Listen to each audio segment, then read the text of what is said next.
남북의 정상이 분단의 상징인 판문점에서 만나서 새로운 역사의 시작, 평화의 시작을 알리는 회담을 하고 공동 성명을 발표하였습니다. 북한의 지도자 국무위원장 김정은의 입을 통해서 우리가 듣게 되는 말은 과연 저 사람이 북한의 그 말로만 듣던 김정은이 맞나 하고 의심을 할 수밖에 없을 정도로 우리가 알고 듣고 생각했던 것과는 너무도 다른 말들을 들을 수가 있었습니다.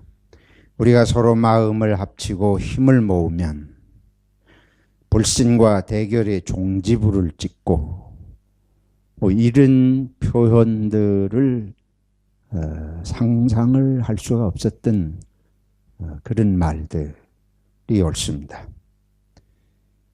그리고 두 정상이 그 테이블에 마주 앉아서 첫 번에 김정은 위원장이 한 말을 보면 뭐라 그러는가 하면 지금까지처럼 많은 협의를 하고 많은 것들을 이렇게 문서로 글로 남겨도 그걸 지키지 않으면 아무 소용이 없지 않느냐. 앞으로는 다시는 그런 일이 없었으면 좋겠다. 그 말을 몇 차례를 되풀이하더라고요. 그래서 저는 맨날 북한 놈들이 깼지. 언제 우리가 할 소리를 자기들이 하는 거 아닌가. 우린 그렇게 들었지 않습니까? 남한은 항상 잘하려고 하는데 언제든지 북한이 무력 도발을 하고 언제든지 약속을 깨고 협의를 깨고 그래서 우리는 김정은이에 대한 보도도 형을 죽이고 고모부를 죽이고 하여튼 그 세상은 인간의 세상이 아니다. 이런 것만 우리는 들어왔습니다. 그래서 우리는 정보에 제한이 있으니까 그렇게 들으면 그렇게 믿는 거예요. 사람은 들은 대로 자꾸 머리에 새겨지지 않습니까? 그러니까 그런 인물을 생각하다가 눈앞에 저런 모습을 김정은이 모습이 너무도 스스럼 없이 아주 모든 매체가 공동으로 표현하는 게 아주 솔직하다. 유머러스하다. 당당하게. 그런 모습을 우리가 실제로 보고 또 그런 말들을 꾸밈이 별로 느껴지지 않는 말들을 들으면서 아주 충격이었습니다. 이번 이 회담을 보고 가장 충격을 받은 것은 아마 남한의 우리 국민들이었으리라고 생각을 합니다. 외국 사람들은 우리의 감정을 몰라요. 그들은 그냥 남북이 그렇게 왼수같이 지내다 만났나 보다 이렇게 생각하지 우리가 수십 년 동안 서로에 대해서 어떤 감정으로 지내오다가 이런 걸 눈앞에 볼 때 어떻게 마음들이 어떨는지 외국 사람은 알 수가 없어요. 거기 이제 중간중간에 이렇게 보도되는 장면을 보니까 서울역에서도 그 큰 대형 트럭 앞에 사람들이 기차 타려고 왔다가 거기 모여들어서 그 장면들을 보면서 박수를 치고 환호하고 어떤 사람은 눈물을 흘리고 그건 나는 우리 국민들의 솔직한 심정이라고 생각합니다. 어떻게 저런 일이 가능할까? 우리는 생전에 그런 일이 정말 일어날까? 이런 것들이 그동안 우리들의 생각이었지 않습니까? 어느 신문을 보니까 그런 얘기를 했더라고요. 과거의 정권들이 너무 북한의 나쁜 면만을 보도를 했다. 그게 사실인 것 같습니다.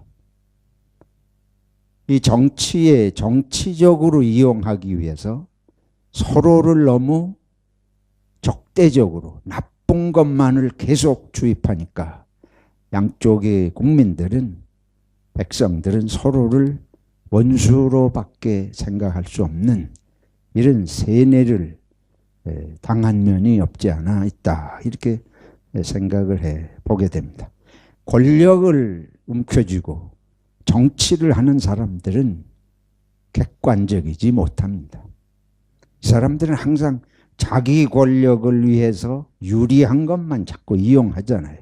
그럼 뭐 북쪽도 그랬을 때고 남한도 그랬으리라고 봐요. 제가 이 장면들에 대한 여러 그 보도들을 보면서 남한의 야당 대표가 뭐라고 평가하는가를 보니까 이거는 전부 위장 쇼다. 이걸 온 국민이 보고 다 놀라고 어떻게 저럴 수 있나 하고 감격하는데 그거를 야당의 정치 지도자라는 사람이 이거는 위장 쇼고 말만 번지르르 한 것이고 오히려 국민들을 속이면서 호도하고 있다. 이런 식으로 평을 하고 단 한마디도 이거에 대해서 긍정적인 표현을 하지를 않은 거를 보면서 이게 정치하는 사람들이 이런 식으로 지금까지 해오면서 우리들에게 일방적인 생각을 하도록 만들어 온 것이 아닌가. 어떻게 이런 순간에도 저런 식의 표현을 정치의 당대표라고 하는 사람이 할 수 있을까? 저는 개인적으로 그렇게 느꼈습니다. 여러분들은 뭐 어떻게 생각하실는지 모르지만은 그래서 이런 자기 생각에서 벗어나지를 못하면 그렇잖아요. 이게 자기 당이 그렇게 했어 봐요. 자기가 지금 여당이고 자기들이 그렇게 했으면 아마 1000만 배를 불려서 선전을 할 거예요. 그렇지 않습니까? 근데 이걸 다른 상대당이 반대당이 했기 때문에 이거는 단 한마디의 칭찬도 없고 긍정적인 얘기 없이 무조건 이거를 비판하는 이게 제정신인가? 이 정치하는 사람들이 이게 제정신인가? 근데 우리는 그렇게 살아온 거예요. 제가 말씀드리려고 하는 건 정치하는 사람들 뿐만 아니고 우리 양쪽의 남북한의 일반 백성들은 그렇게 주입을 받고 살아와서 그 생각을 우리가 벗어날 수가 없다 하는 얘기를 드리고 싶은 것입니다. 교회도 거기 마찬가지로 그렇게 놀아놨다고 하면 좀 지나친 표현이지만 교회도 그런 것에 벗어나지 못하고 있어 왔던 것이 사실입니다. 이런 생각이 바뀌려면 아직도 한참 걸리겠죠. 어떤 사람은 제가 이런 얘기하면 이게 또 뭐 이상한 눈으로 볼 수도 있으리라고 생각이 돼요. 하도 오랫동안 우리가 그런 식으로 생각에 젖어 왔기 때문에 쉽게 변하지는 않을 것이라고 봅니다. 아무튼 우리가 저는 그러면 이렇게 저는 뭐 판단의 기준이 사람마다 있어야 된다고 봐요. 왜 이거를 감격적이고 중요한 장면으로 생각하는가? 저는 양쪽의 보도 때문에 그걸 가지고 판단하는 건 아닙니다. 제 나름대로 기독교 목사로서 제 나름대로 판단의 기준이 있습니다. 그것은 뭔고 하면 두 가지예요. 하나는 엘리야 선지자가 3년 6개월 동안 이스라엘에 비가 오지 않을 때 엘리야 선지자가 갈멜산 꼭대기 올라가 하나님 앞에 기도하잖아요. 그때에 7번을 왔다 갔다 하면서 하늘에 비 올 징조가 보이는가?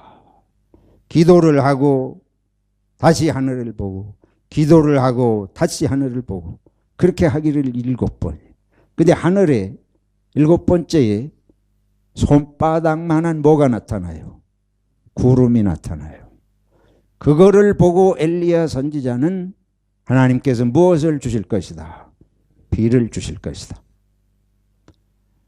그래서 이 선지자가 이제 하나님께서 3년 6개월 닫았던 하늘을 여시고 비를 주실 것이다. 확신을 가지고 그것을 전하게 하고 자기가 산을 급하게 내려와요. 이제는 비가 쏟아질 것이니까. 남북한이 60년 넘게 평화 통일을 염원하고 교회는 모든 교회가 항상 주일마다 기도할 때마다 평화와 통일을 위해서 기도하지 않은 교회가 없습니다. 그렇다고 하면 기도하고 이런 일이 생기면 이것이 누구의 역사다? 하나님의 역사라고 믿어야 될 거 아니에요. 기도하고 이것이 하나님의 인도하시는 응답의 과정이라고 믿지 않으면 무슨 기도를 한 거예요? 그렇지 않습니까? 어떤 사인을 주셔야 하나님이 우리의 기도를 들으시는 것을 믿겠어요. 그래서 저는 하나님은 믿음을 우리들에게 주셨는데 그리스도인의 믿음의 눈으로 볼 때 이것은 하나님의 선하심 인도하심인 줄로 나는 확신을 합니다. 그래서 우리 그리스도인들은 그런 성경적인 판단을 가지고 이것을 보는 거예요. 이게 뭐 다른 누가 했느냐 그것이 중요한 문제가 아니에요. 내가 안 하면 무조건 비판해야 되고 내가 하면 무조건 좋게만 말해야 되는 우리는 그런 것이 아니고 하나님께서 어떻게 하시는가 하는 것을 보고자 하는 눈으로 볼 때 이것은 선하신 인도하심인 줄로 믿는 것입니다. 두 번째 생각할 수 있는 것은 예수님께서 뭐라고 그러신가 하면 마태복음 5장에서 화평케 하는 자는 누구의 아들이다? 하나님의 아들이다. 예수님은 무슨 왕으로 오셨습니까? 평화의 왕으로 오셨잖아요. 예수님 하나님과 우리 사이에 평화케 하시기 위해 오셨습니다.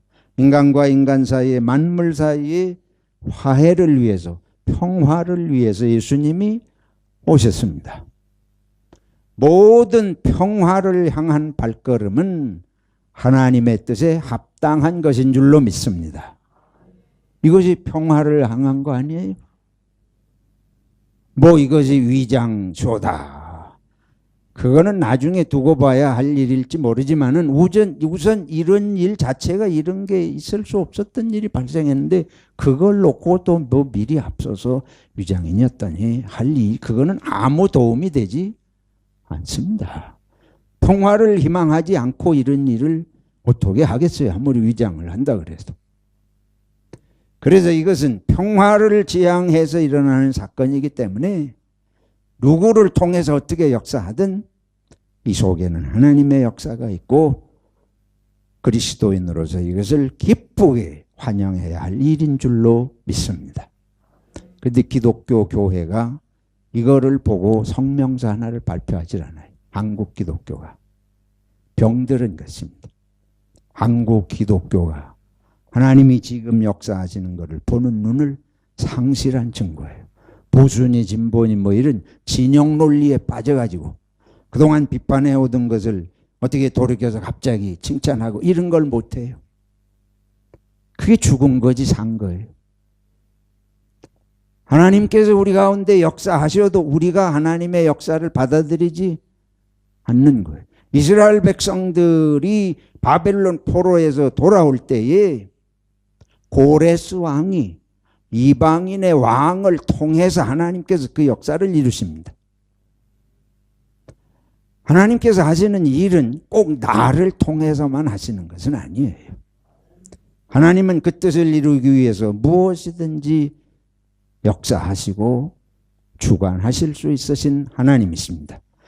나는 우리 소망교회 성도 여러분들이 눈을 크게 열고 진영의 논리에서 벗어나서 하나님이 오셔도 내 생각을 바꾸지 않는 이런 그 편협한 사고를 버리고 하나님이 오시면 언제든지 나는 내 생각을 내려놓을 준비로 살아야 할 줄로 믿습니다. 베드로에게 하나님께서 이방인에게 복음을 전하도록 보내시려고 하는데 베드로의 고정관념이 바뀌지를 않아요. 4번을 하나님이 이런저런 방법으로 역사를 해서 고넬료의 집에 베드로를 보내시지 않습니까? 저 여러분들이 얼마나 심각한 고정관념에 빠져 있을 수 있는지를 생각하고 하나님이 우리를 쓰시기가 너무 힘든 것은 내 생각에 빠져서 나오지 못하기 때문에 하나님이 우리를 보내시고자 해도 보내실 수가 없는 거예요.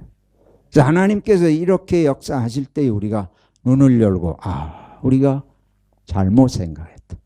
지금까지 북한을 그렇게 생각하고 실제로 그렇다고 하더라도 지금은 생각을 좀 바꿔먹고 기도를 새롭게 해야 할 줄로 믿습니다.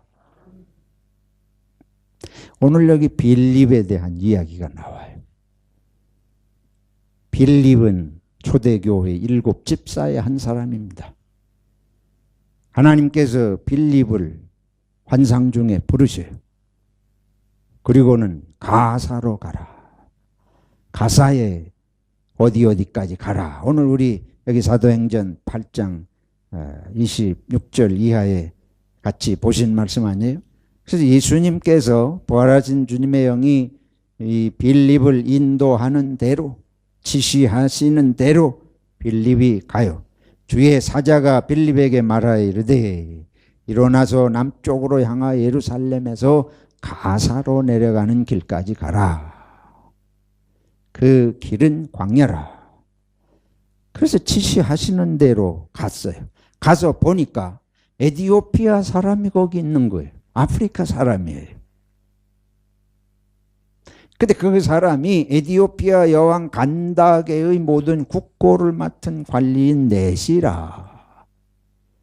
어떻게 된 건지 그 사람이 예배하러 예루살렘에 왔다가 돌아가는 길이에요. 수레에 앉아가지고 이사야서를 읽고 있습니다. 성령께서 빌립더러 이르시되 이 수레로 가까이 나아가라. 순간순간을 지시하시잖아요. 빌립이 유대인입니다. 아까 베드로가 이 로마의 백부장 이방인 고넬료에게 복음 전하는 것이 자기 생각으로는 도저히 있을 수가 없는, 그 집에 갈 수가 없는, 근데 하나님께서 그 생각을 보자기를 내려보내시고 뭐 환상을 보이시면서 이렇게 깨뜨리셔서 하신 것처럼 빌립이 유대인이에요. 이 에티오피아의 내시는 이방 사람입니다. 생각건데 여기 분명히 흑인이었을 건데 에티오피아에 그 사람에게 복음을 전할 그게 마음이 빌립이 쉽게 내키지 않을 거예요. 여러분이 우리 지금 2000년대에 사는 우리들에게 흑인에게 가서 복음 전하라 그러면 선택하시겠어요? 쉽지 않잖아요. 우리가 라켄바에 살지만은 이 무슬림 사람에게 가서 복음 전하라 그러면 쉽게 발걸음이, 뭐 동족에게도 우리가 잘하기 어려운데 그런 장면을 우리가 생각해 볼 수 있습니다. 성령이 빌립더러 이르시되 이 수레로 가까이 나아가라 하시거늘 빌립이 달려가서 선지자 이사야의 글을 읽는 것을 듣고 말하되 읽는 것이 무슨 뜻인지 아시겠습니까? 대답하되 지도해 주는 사람이 없으니 어찌 깨달을 수 있느냐. 빌립이 이사야서의 바로 그 말씀이 예수님을 깨우치는 예수님에 대한 말씀을 읽고 있는 거예요. 그래서 그 구절을 깨우쳐 주면서 설명하는 장면이 32절 이하에 나와 있습니다.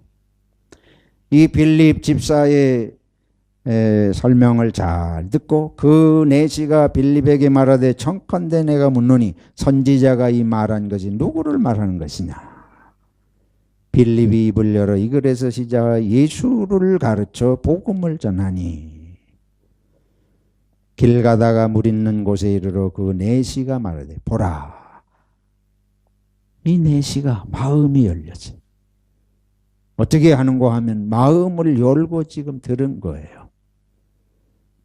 보라, 물이 있으니 내가 무엇을 받음에 세례를 받음에 무슨 거리낌이 있느냐.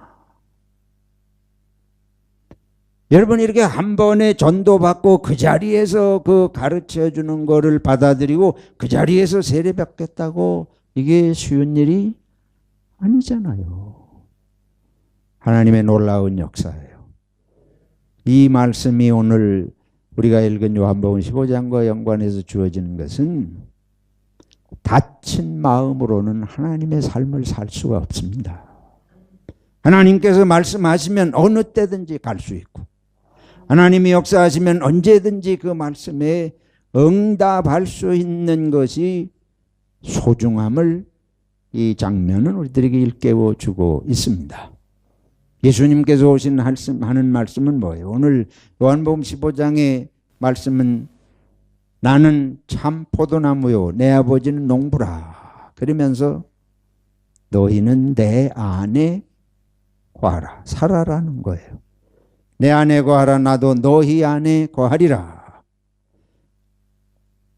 가지가 포도나무에 붙어 있지 아니하면 오늘 우리 암송한 말씀 스스로 열매를 맺을 수 없음 같이 너희도 내 안에 있지 아니하면 그러하리라.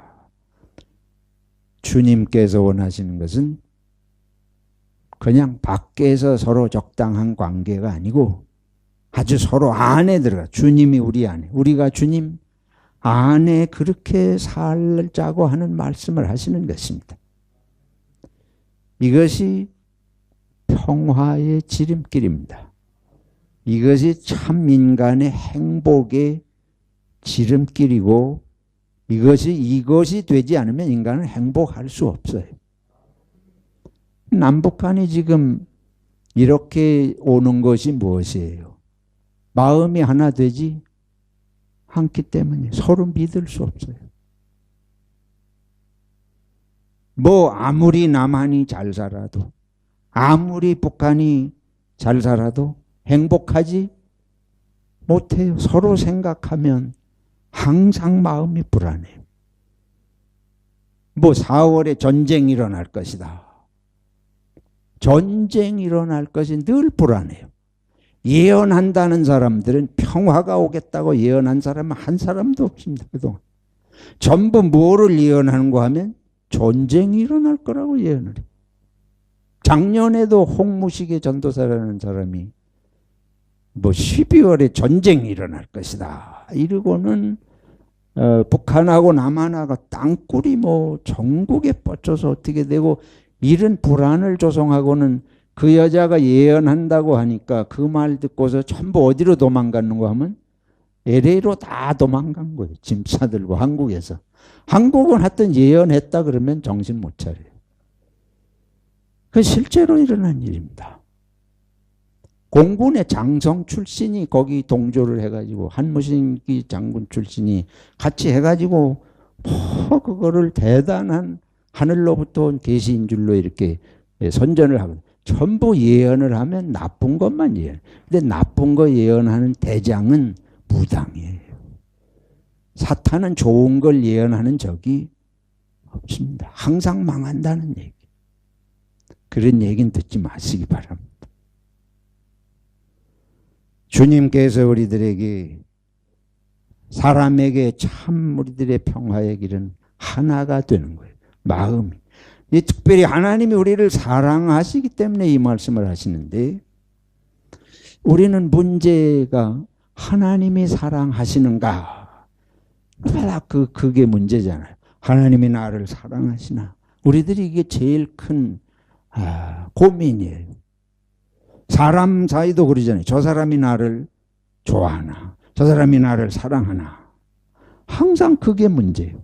거기에 우리 마음이 가 있는데 오늘 예수님께서 내 안에 거하라. 나도 너희 안에 거하라. 이 말씀은 뭔가 하면 주님이 사랑하지 않는 게 문제가 아닙니다. 내가 믿지를 못하는 게 문제예요. 주님이 나를 사랑하시는 것을 믿지를 못해요. 내 마음에 이게 문제가 들어앉아 있어요.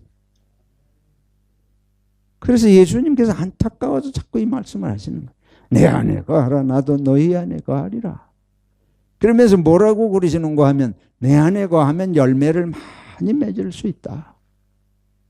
왜 이렇게 인생에 열매가 없이 이렇게 방황하고 허망해하고 불안해하고 공허하고 이런 인생을 사느냐? 내 안에 사랑을 믿는 믿음이 없느니라.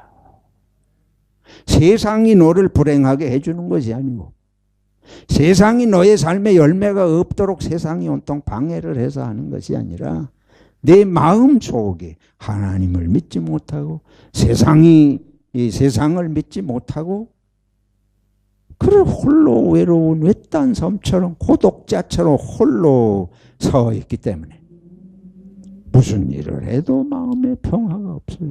평화가 없어요. 평안이 없어요. 기쁨이 없어요. 사랑을 믿지 못하고는 인생은 결코 평안할 수 없습니다. 그래서 어거스틴이 별짓을 다 하고 돌아다니고 뭐 추구하고 한다 그러다가 결국은 한 말이, 내가 하나님 안에 있기 전에는 내게 평안이 없었습니다. 안으로 들어가지 않으면 평안은 있을 수 없어요. 이거는 부부지간에도 마찬가지예요. 부부지간에 늘 서로 밖에서 있는 것처럼 해가지고 무슨 마음의 평화가 있어요? 가정의 행복이 있을 수가 없잖아요. 부모 자식 간에 늘 서로 밖에서 있는 사람처럼 자식이 부모를 믿지 못하고 부모의 사랑을 믿지 못하고 부모가 자식을 믿지 못하고, 그게 우리들의 비극입니다. 우리 마음속에 근원적으로 이게 아담과 이브 때부터 우리의 병은 무슨 병이냐? 믿지 못하는 병.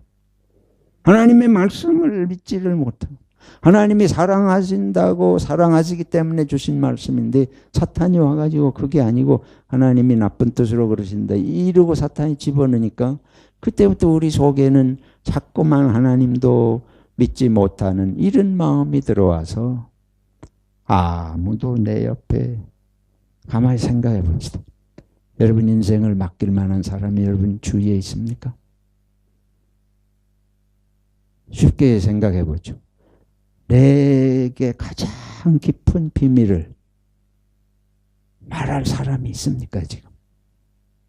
여러분의 인생에 정말 평생 누구한테도 내놓지 못한 비밀을 이 사람에게는 내가 말할 수 있다 하는 사람이 한 사람이라도 있냐고요.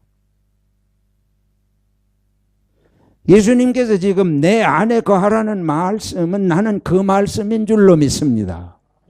내 속에 있는 무엇이든지 다 아무데도 내놓을 수 없는 걸 가지고 와라. 내가 내 안에 있어.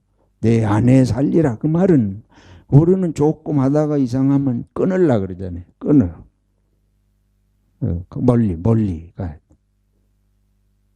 예수님께서 우리 안에 들어오시겠고 우리가 주님 안에 오라고 한 것은 바로 모든 것을 받아들이시고 사랑으로 우리를 용납하실 걸 말씀하시는 것인 줄로 믿습니다. 그래서 그렇게 하면 이제 내 안에 들어오면, 너희가 내 안에 거하고 내 말이 너희 안에 거하면 무엇이든지 원하는 대로 구하라. 그리하면 이루리라. 할렐루야. 우리가 문 밖에 서로 서가지고 적당한 지근거리에 있기 때문에 하나님이 주시는 은혜의 축복에, 감격에 그걸 받아 누리질 못하고 체험을 하지를 못하는 거예요. 주님께서 걱정하지 말고 내 안에 들어. 그거는 이 염려 근심을 다 주님께 내 맡기는 걸 말하는 것이. 우리는 이거 걱정을 나 혼자 짊어지고, 왜 이거는 아무도 몰라. 아무도 이걸 대신할 수가 없어. 나 혼자 이 인생을 씨름. 그래서 이게 우리들이 늘 고민이 그거예요. 왜 나 혼자 이렇게 고생하고 살아야 돼? 왜 나만 이런 인생에 어려움을 겪는? 늘 그런 생각 있잖아요. 그때 예수님께서 그게 아니야. 너 혼자 지고 있는 것이 아니고 그거를 내게로 가지고 오라. 내가 너를 대신해서 수고하고 무거운 짐진 자들아 다 내게로 오라. 주님이 짊어 주신다고 하는데, 무엇이든지 들어주신다고 하는데 우리가 듣지를 않아요. 이 말씀을 우리가 다시 생각하면서 내가 무슨 문제든지 주님께로 가지고 가야 되겠다. 내 생각을 내려놓는 훈련을 해야 돼요. 예를 들어서 지금 야당 대표가 이게 지금 이 상상할 수 없는 일이 일어났어요. 근데 이 사람이 자기가 야당 대표라고 하는 생각에 아주 완전히 똥독에 빠진 것처럼, 용산식으로 빠져가지고 객관적으로 이 나라가 가야 될 길을 보는 눈이 멀어버린 거예요. 그런 사람이 어떻게 정치를? 저와 여러분이 똑같습니다. 근데 우리가 똑같아요. 내가 그분을 욕하려고 하는 게 아니고 그게 누구냐 하면 나예요. 무슨 일이 생기면 나하고 관련된 일이 생기면 내가 나라고 하는 똥똑에 빠져서 못 나오는데 용서하세요. 그래가지고 이게 하나님이 전체를 이끌어 가시는 세계가 어떻게 가야 되는가 이런 눈이 여기서 다 멀어버려 가지고 안 보이니까 그래서 남이 보면은 저게 할 말이라고 하나 근데 그걸 서슴없이 하는 거예요. 그렇게 해야 된다는 것에 사로잡혀서 그래요. 저는 그래서 이 모습을 보면서 그게 내 모습이래. 우리가 그렇게 살아가지 않나. 나하고만 관련된 일이라 하면 그때는 난 눈이 멀어버려. 감정이 아주 다 멀어버려. 듣는 귀도 다 멀어버려. 그래서 객관적으로 정말로 하나님이 이끌어가시고 세계가 가야 할 길인데 그걸 상식적으로도 판단 못하게 되니까 우리가 그래서 이런 경우에 빌립을 주님의 영이 이렇게 세밀하게 인도해 가시죠.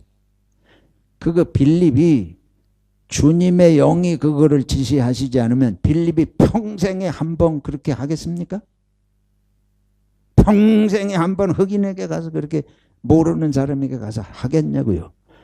하나님께서 베드로에게 환상을 보이시고 그렇게 내가 보냈으니 따라가라 하고 이렇게까지 말씀하시고 안 하시면 베드로가 갈 일이 죽을 때까지 안 갈 거예요. 하기 싫지만 하나님이 인도하실 때 발걸음을 옮기면 여러분의 새 인생이 열릴 줄로 믿습니다. 그게 하나님에게 인도함을 받는 삶의 축복이에요. 내가 지금 갇혀가지고 혼자 고민하는 것 같고 이거 아니면 내가 지키지 않으면 죽을 것 같은데 이 문제를 예수님에게 가지고 가서 하나님 나는 나밖에 생각하지 못해요. 내 감정에서 벗어나지 못하고 이러고 있는데 하나님 이게 어떤 일입니까? 하나님이 넓게 보시고 하시니까 저 앞을 보시고 하나님이 어떻게 인도하시는지 나한테 일깨워 주십시오. 하나님께서 살 길로 인도하십니다. 살 길로 인도하실 뿐만 아니고 남을 살리는 길로 인도하신 줄로 믿습니다. 여러분들이 교회에서 무슨 일을 받으실 때에 그런 믿음으로 받으셔야 됩니다. 이건 늘 인간적으로 생각하던 것을 습관을 고치는 훈련을 교회에서 해야 돼. 교회에서 이 훈련 안 하면 어디 가서 하시겠지? 여러분 교회에서 힘들어도 그 훈련 하시면 세상에 가서 빛이 되고 소금이 될 수 있을 줄로 믿습니다. 이게 교회가 그런 훈련장이에요. 그 여기서는 조금 미운 일이 생겨도 하나님 앞에 기도하고 내 마음에 걸리적거리는 일이 생겨도 하나님이 이게 무슨 문을 여시려고 하나. 베드로에게 문을 여시고 빌립에게 길을 인도하시다 하나님. 나의 삶에 어떤 문을 열으시는 것입니까? 내 길을 어떤 길로 인도하시는 것입니까? 주님의 인도하심을 받고 살려고 하면 너희가 열매를 많이 맺을 것이고 열매를 많이 맺으면 내 아버지께서 뭘 받으실 것이요? 영광을 받으실 것이요. 너희는 나의 무엇이 되리라? 제자가 되리라. 이게 제자의 삶입니다. 이게 세상이 보는 거하고 다른 삶의 길을 가는 것이. 오늘 한국교회는 이 남북의 이런 놀라운 역사를 보고 한국교회가 우리 민족을 향해서 뭔가를 제시하고 말할 수 있는 아주 중요한 시점에 와 있습니다. 근데 이거를 이 목사나 교회 지도자들이 자기가 지금까지 해오던 소리에 사로잡혀 있어가지고 그걸 지키려고나 하고 막 끌어안고 이러면 역사를 이끌어가는 우리 선교 초기의 한국교회가 백정이 의사가 되고 남녀가 같이 예배당에서 하나님께 예배하고 무슨 양반 상민의 차별이 없어지고 이런 우리 민족을 새롭게 해갔던 이게 한국 교회의 위대한 하나님의 역사인데 지금은 이게 세상을 썩게 하는데 앞장을 서고 있는 것처럼 보일 정도로 교회가 새로워질 수 있는 기회입니다. 이때가 무슨 나가 요즘에 어떤 사람 만나 이 목사인데 문재인이가 다 망하게 한다는 거야. 그래서 나가 참 가슴이 아파. 나는 문재인이고 박근혜고 이런 거에 사로잡히는 사람이야. 우리는 성경을 가지고 하나님이 인도하시는 걸 늘 보려고 해야 됩니다. 그게 기독교인이 그게 아니면 신문을 읽고 판단을 하겠어요. 정치가를 듣고 판단을 하겠어요. 우리가 기도해야 되는 거 아니에요? 성령의 인도하심을 받아서 시대 속에 해야 할 말을 할 거 아닙니까? 이걸 우리 한국교회가 하면 하나님은 우리 교회를 통해서 한국의 새로운 시대에 말씀을 하시고 그로 말미암아 구원받는 백성이 나타나게 하시고 다시 한번 120년, 130년 전에 한국교회를 한국의 하나님께서 기독교를 복음을 전파하게 하신 하나님이 다시 민족 앞에 교회의 횃불을 통해서 새로운 하나님의 메시지가 전파되도록 은혜를 베풀어 주실 줄로 믿습니다. 하나님 아버지, 우리의 마음을 열어 주시옵소서. 우리의 생각하고 보는 바가 다 부족하지만 하나님은 역사를 주관하시고 온 인류를 구원하신 주님께서 우리 마음을 열고 눈을 열고 남북과 세계가 어떤 길로 나가야 할지 바른 분별력 주시고 하나님의 선하신 길에 설 수 있도록 도와주시옵소서. 우리 민족을 사랑하시고 축복하시는 것을 감사하며 예수님의 이름으로 기도하옵나이다. 아멘.